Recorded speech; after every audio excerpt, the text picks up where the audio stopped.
जब मिले थे हम पहली बार, तुम करीब आए थे मेरे।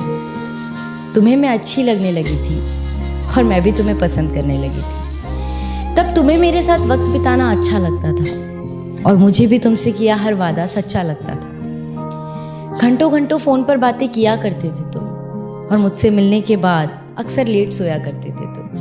हर बात पर तुम मेरे लिए केयर दिखाते थे। रूठ जाऊं मैं कभी तो तुम झट से मनाते थे। 25 से 30 किलोमीटर तक रोज मुझसे मिलने आया करते थे और उसके बाद मुझे घुमाने भी ले जाया करते थे। तो क्यों आज साथ होकर भी हम साथ नहीं, और क्यों इस रिश्ते में अब पहले जैसी कोई बात नहीं?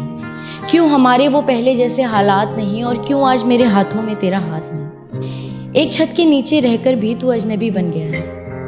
पता नहीं तू अचानक इतना क्यों बदल गया है। ऐसा नहीं कि मैंने तुम्हें समझाने की कोशिश नहीं की, पर कभी तुमने ही ये रिश्ता बचाने की कोशिश नहीं की।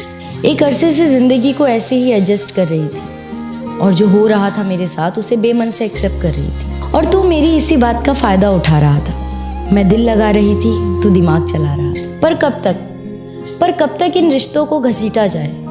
जहाँ चलना भी हो मुश्किल, वहाँ भला कैसे दौड़ा जाए?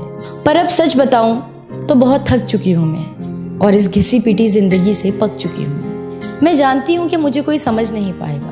टूटा था पहले भी ये दिल, एक बार फिर से टूट जाएगा।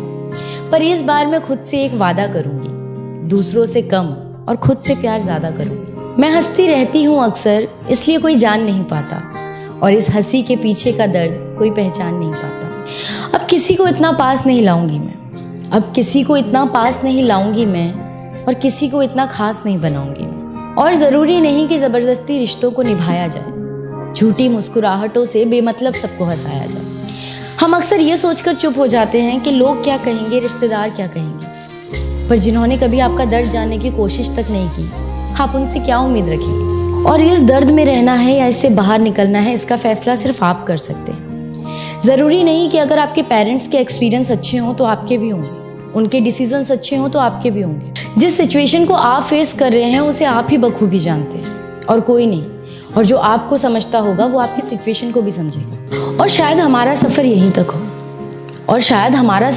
तक हो, ये सोचकर अच्छी मेमोरीज को अपनी डायरी में रखकर उस चैप्टर को बंद कर देना चाहिए। क्योंकि हो सकता है आपकी किताब में कहानी नहीं किस्से हो, और अगर आप चाहते हैं कहानी लिखना तो आपको अपनी कहानी का मेन हीरो खुद बनना होगा। क्योंकि अगर आप किसी और को अपनी कहानी का मेन हीरो बनाएंगे तो आपकी कहानी अधूरी रह सकती है, लेकिन अगर आप खुद अपनी कहानी का हीरो बनेंगे तो आपकी कहानी ज़रूर मुकम्मल होगी। शुक्रिया।